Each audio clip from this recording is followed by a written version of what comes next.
We advocate free speech because it is pragmatically observed to be a good way of doing things.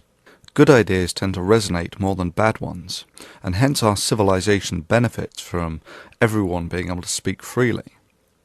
Hate speech is a subcategory of free speech. Typically it is intentionally offensive, based almost solely on personal opinion, and designed to rally one population at the expense of another. The problem is that virtually all opinions fielded about society, from the most banal comment on public spending to the most vile comment from a white supremacist, "Oh man, God bless America." It's like, hey, Hitler was gone. Adolf Hitler was gone. would fall somewhat into this category. And so the very act of judging if language counts as hate speech is subjective. Who is it offensive to?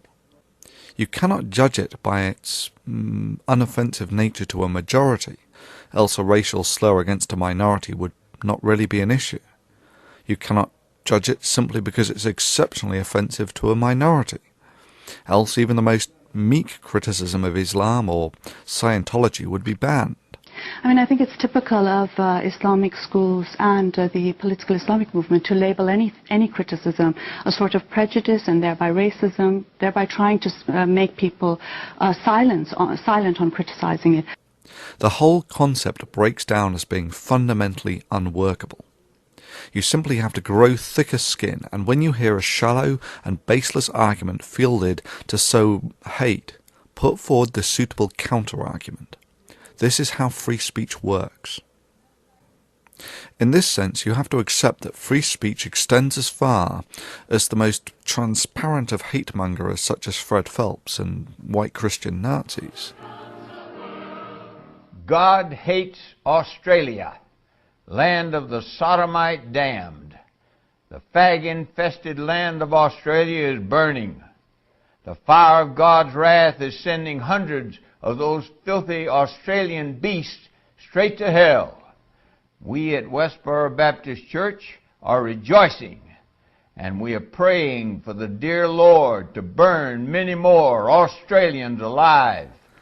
I was dismayed this week when I saw a satire of Fred Phelps's hate-mongering made by ThetaOmega was removed by YouTube, even though the original remained available. I want to take you to a gay bar.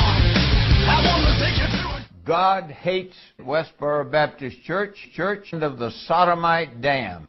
The fire of God's wrath is sending fag-infested Westboro Baptist Church straight to hell. It seems difficult to reconcile that the vile ramblings of Fred Phelps count as free speech, while a satire of that same rant does not. But free speech does have its limits. They are typically when the action being incited involves breaking the law, the most flagrant transgressions of which are usually by the Muslims. Against Allah and His Rasul! You have declared war against the Muslim Ummah, for which you will pay your heavy price. Take lesson of the open God. Take lesson of the Jews of Khaybar. Take lesson from the examples that you can see when you repay with your blood. Allahu Akbar! With your blood! With your blood! Denmark, you will pay! Denmark, you will pay! With your blood! With your blood! With your blood! With your blood! La ilaha illallah!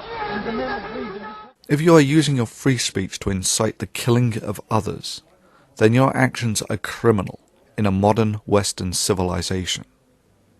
But how to deal with such folk in a cost-effective fashion, especially when they constitute 10% of the population, as the Muslims do in several European countries? Jail is, of course, a very expensive way of doing things, as prisons typically cost $60,000 per year per person. It seems evident that such people are unhappy with Western values, such as free speech, and would indeed be far happier living in a religious theocracy such as Saudi Arabia.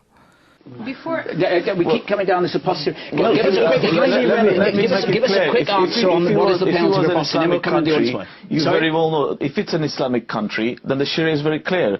Apostrophe is dealt with the death penalty. Thank you, that's all I want to hear.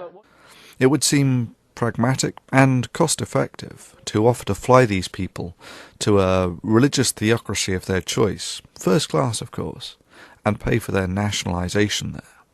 In this sense, everyone is a winner. Lastly, on the subject of free speech, there has been outrage recently from many Western countries about the UN proposing a resolution to make hate speech against religions criminal. Well, my first response was simply to chuckle. If the UN cannot stop genocide, how effective do you think they will be trying to enforce such resolutions?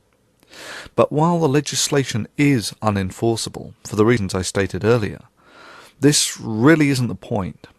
The people who get most litigious about their religious persecution are Muslims and Scientologists. Sorry boys, you fail. Free speech is a founding pillar of our society, and it includes the right to call religious nutters on their psychotic beliefs. However, I am saddened by the latest act of the UN, as this is ultimately a body that we will probably need. We all breathe in the same air and live under the same atmosphere. We are all rats in the same cage, and sooner or later we will have to deal with that. Particularly in the US, there is a phobia about being subservient to the UN or any other organisation in any way at all. The irony being is that what's being proposed is actually little different than an extension of the principle of the United States. The United States. Each of the states mostly has its own rules and regulations, but there are some broad, overarching general principles agreed to by all of the states, to which they are subservient to the federal government for. This is also largely the mechanism by which the European Union has grown, and it is likely that sooner or later we will need a global organisation of the nature of the UN for issues such as climate regulation and pandemic control. Issues that are larger than any nation. The UN needs to shape up in order to be fit for purpose. This requires those we have as functionaries in these organisations to fight for a bigger picture, and not to get drawn into disruptive hen-pecking squabbles over national advancement. And we need them to be hard on those who attempt to subvert what is potentially a very useful global instrument for something as petty as the protection of some fragile Bronze Age desert myth. Finally, YouTube. We provide the media and the traffic, and they provide the service and earn the profit.